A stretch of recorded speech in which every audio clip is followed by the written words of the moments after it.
Hello YouTube world. It's another beautiful day in Tennessee, eastern Tennessee, and today I'm going to be changing the belts and the motor on my Harbor Freight plate compactor. So first we have the belts. They came from beltplace.com. They shipped really quick. I think they were a couple dollars more than what Harbor Freight actually charges. Here's the Harbor Freight compactor. The engine's still in good shape, but I did hit the filter a couple weeks ago with my tractor, so the fact that the gas has been sitting in there for a long time and the fact that it's a couple years old, I'm thinking I'll keep this one for spare parts. But here's the replacement engine. It is the 212C overhead valve gas engine from Predator. They make really good motors. I've never had a problem with them. And when it comes to the idea that this brand new is $660 and the replacement engine is $149, it's pretty much a no-brainer. So stand by and I will walk through the process. So as you can see, the belt cover has 2 bolts here, 2 bolts here. The motor has these 2 mounting bolts, one here, and back here. So get to those in a minute. We're going to start by removing the first bolts on the cover for the belt, there and there.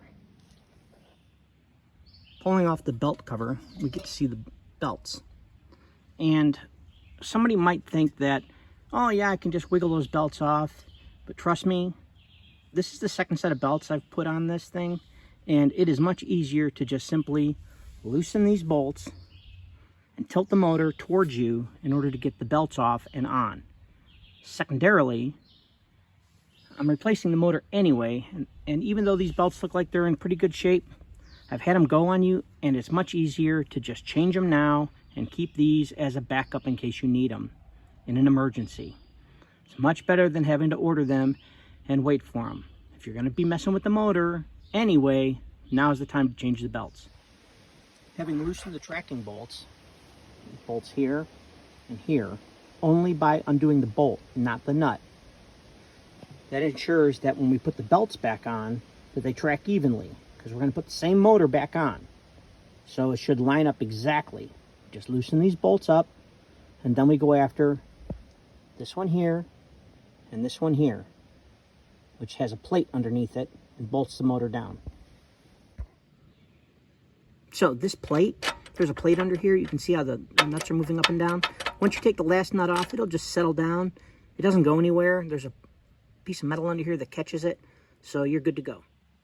So once you remove the bolts on the back that were here and over here, if you don't hold that plate, it will drop down on you.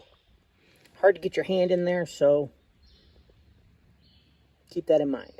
Once those are out, the machine will tilt, the motor will tilt, and the belts can be removed. And if you're just doing the belts, this is how you replace the belts. With the belts removed, you can now remove the motor. As we get ready to unpackage the new motor, you can see that it obviously comes with an instruction manual. And conveniently, it does tell you, it's idiot-proof, before you use this, you got to add oil and gas. So, don't just assume that they put oil in it. And think about that. Why would you put oil in it? If you tip the box around, you're going to scrape your carburetor. I mean, it does come with a nice spark plug, but make sure you put oil in it. Now notice, as you look at this motor, there's a difference. There's no pulley on this one. So, now you got to pull the pulley.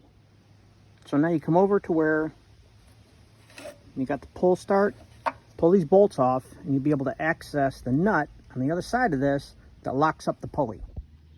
There you go, there's the nut. Alternatively, you could just wedge a long screwdriver in one of those slots and put a wrench on the other side. Now, maybe it's because this engine was in Florida and not exposed to a lot of snow. It has been exposed to rain. The pulley came off, no problem. You could, alternatively, if yours is loose like mine was, you could just pull on the cord right here to lock up the flywheel or whatever it is in there that spins, and that will lock up the nut over here so that you can apply torque and tighten it down. It doesn't have to be excessively tight. There's a key in there that keeps that pulley from spinning without the shaft, without the drive shaft. So as long as you get it on there and you get it snug, put a little Loctite on it, it should be just fine. Now that you got the pulley in place, it's time to put the belts on. Now, what I would recommend is that you don't worry about the brackets until you got the pulleys on. And the reason you don't want to worry about that until you got the pulleys on is because with the brackets off, you have great flexibility for tipping this motor. And that allows you to really get a good angle to be able to effortlessly put these belts on. Just as an example, this is how far you tip it. You have to tip it. I mean, we're talking all the way. And then it just seats right in there. As you come back up, it's on. For the second belt, again, you insert it all the way down, get it on the bottom one first, then tip the engine towards you to seat the belt. Next, you locate your bracket and work it up from underneath. This is a bit of a challenge doing this with the phone. One-handed, but you can. I lean into it, the motor with my shoulder to get it to line up.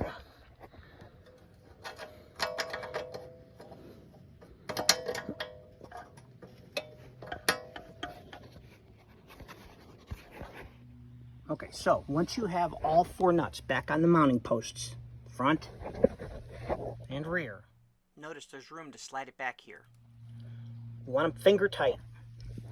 You tighten up your alignment bolts nice and snug so that the nut is back flush against the spacer. That way, it gets pushed back into the correct position. You have the ability to move the engine. It's not locked down. And it sets up the alignment and tightens the belts. I mean, they're pretty tight now, but once that's done, they'll be good to go. Once you get your bolts back to the base of the engine, go ahead and snug down those nuts. If you made a mistake and broke the locking nuts first instead of just the bolts, here's what you can do with a tape measure to fix that. So as I put my tape measure on here, it looks like I've got 1 3/8 and again, about 1 3/8. So I'm going to snug down the nuts.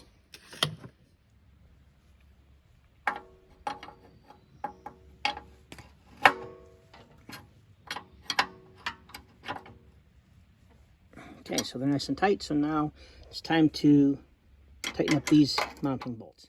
Now there's just one last thing. If you look at these wires in the front of the motor, they are for maintaining and monitoring the oil level in the engine. If you're going up and downhill a lot, your motor may cut out on you. If you disconnect these wires, you'll no longer be having that safety feature, but your engine will keep running. I'm not responsible if you burn up your motor disconnecting these wires. You still need to maintain oil in your engine and keep it regularly checked and topped off. Alright guys, that's all I got for this video. I hope you enjoyed it. I hope it was helpful. If it was, you know what to do. Thanks for your time, and I'll see you on the next video. Have a great day.